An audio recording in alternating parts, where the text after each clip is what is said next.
to be on something of a roll. I don't actually know what time it is because this laptop's on London time still, so it says 2:30 a.m. I think that New Orleans, are we 6 hours behind? Yeah, so it must be 8:30 p.m. Not too bad. Not quite my bedtime yet. So I thought maybe I'd read chapter 20, which is called Mardi Gras, and it's not too long. It's dated February 2025. This is what's going on in Skin Game, my 8th novel. As Fat Tuesday approaches, the murder investigation has been quietly shelved. The hotel is delighted, business as usual, at the time of year when they would be full to bursting with tourists enjoying the annual parades and parties of Mardi Gras. Charles is moved on to other cases and has to admit defeat. The chief has his own reasons for failing to prosecute Miss Julie, despite having made up his own mind that she killed her rich brother for money. The awkward truth that the DNA result proved that the dead man was not Julie's brother, the big boss seems to have made peace with.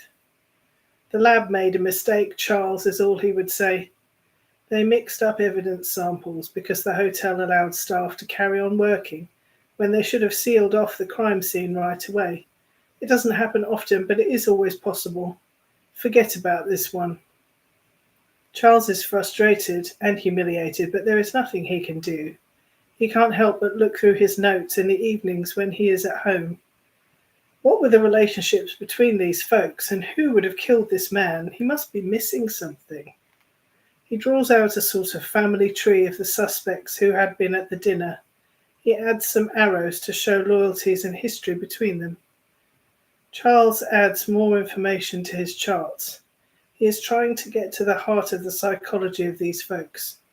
So much seems to start in childhood. Misha, for example, so irritating now, but it was not her fault. Charles takes out some sheets of white paper from his computer printer, 13 blank sheets of paper for making notes on all of the suspects. 12 people at the dinner besides the dead man. He writes their names, one at the top of each sheet. Misha, Emmanuel, Julie, Ophelia, Sunflower, Sol, Steve, Estelle, Wanda, Innocent, Lopez, Astrid. He spreads these labelled pages out on his kitchen countertop. On the 13th sheet of paper, he writes at the top a large letter X. The notes on that sheet would refer to some other person not yet identified.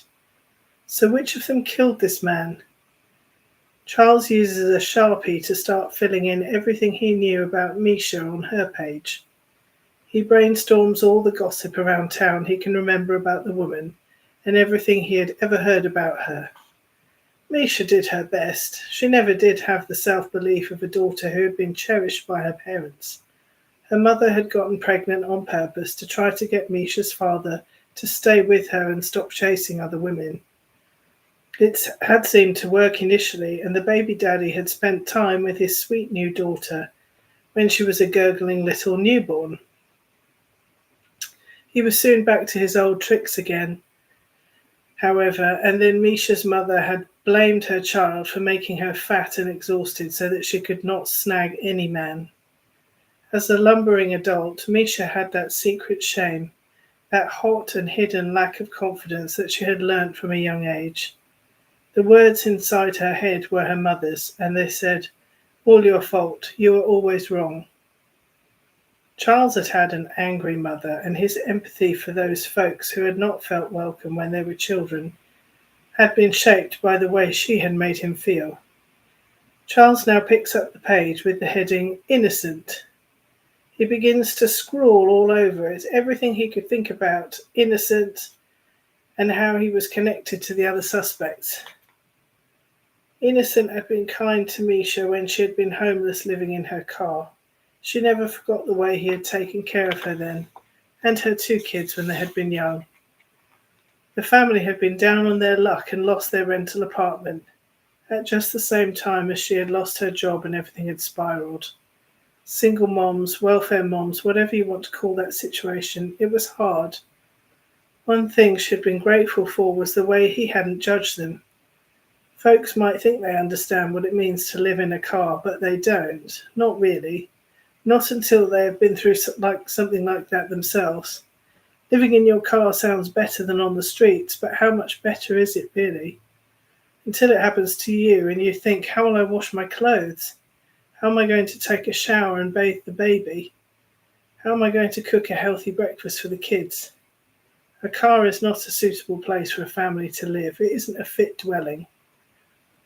However fastidious and judgmental Innocent had seemed when they had met at their local church, he had come into his own when opening his home to them.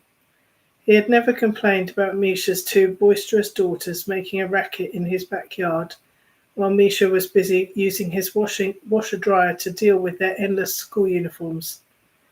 So once she was back on her feet, Misha was keen to help Innocent.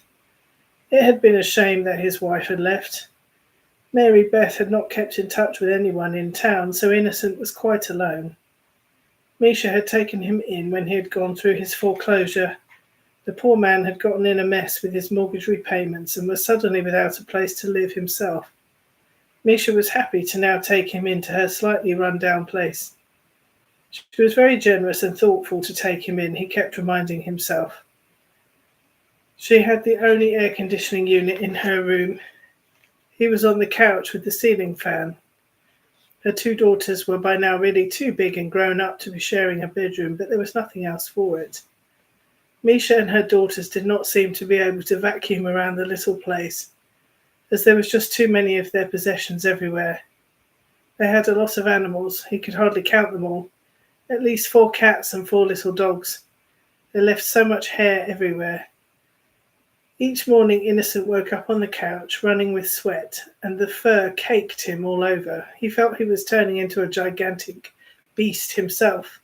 He was certainly carpeted, or perhaps his skin was rather like textured flock wallpaper. And what about the British girl?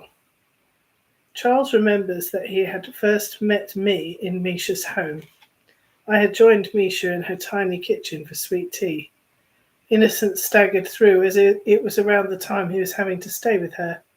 Having to sleep fully clothed made him incredibly hot by morning, but he could not run the risk of being seen in his underwear by Misha or her daughters. On the couch in the living room on full display with nowhere to hide.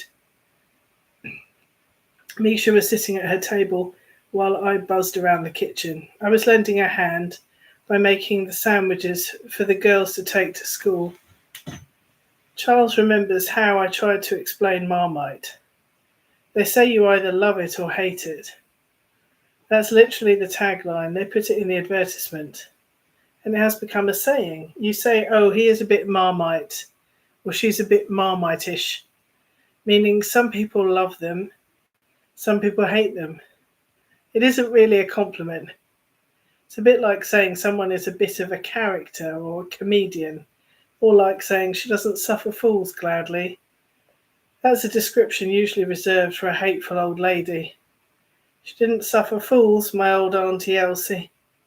It's a subtle way of saying these people are rude and obnoxious.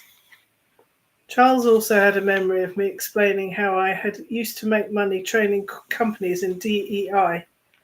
It's all gone now, of course. Corporations decided that I was too woke. But I sowed some seeds.